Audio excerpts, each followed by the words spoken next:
మీకు చాక్లెట్స్ బర్గర్లు అంటే ఇష్టమా? ఆన్లైన్లో ఆర్డర్ చేసుకుని తెగ తినేస్తున్నారా? హాలిడేస్ వస్తే హోటల్కి వెళ్లి ఇష్టమైన ఫుడ్ లాగించేస్తున్నారా? అయితే కాస్త ఆలోచించండి. హైదరాబాద్లోని హోటళ్లు, సూపర్ మార్కెట్లలో జరిగిన టాస్క్ ఫోర్స్ దాడుల్లో నమ్మలేని నిజాలు బయటపడుతున్నాయి. కాలం చెల్లిపోయిన వస్తువుల అమ్మకంపై ఫోకస్ పెట్టారు అధికారులు. నాసిరకం వస్తువులతో ఫుడ్ తయారు చేస్తున్న యజమానులపై ఆగ్రహం వ్యక్తం చేశారు.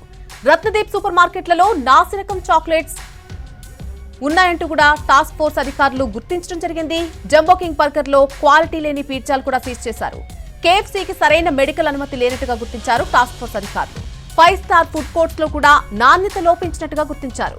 రాయలసీమ రుచి హోటల్స్ లో నాసిరకం మైదా, భారీగా నిల్వ చేసినటువంటి పసుపు, వెల్లుల్లి పేస్ట్ ను కూడా సీజ్ చేశారు అధికారులు. కిచెన్ అపరిశుభ్రంగా ఉంది, అలాగే బొద్దింకలు ఎక్కువగా ఉన్నట్టుగా గుర్తించారు.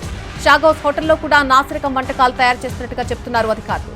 కామత్ హోటల్లో ఒక సీల్ లేని టీ పౌడర్ ను కూడా గుర్తించారు. సరైన మెడికల్ సర్టిఫికెట్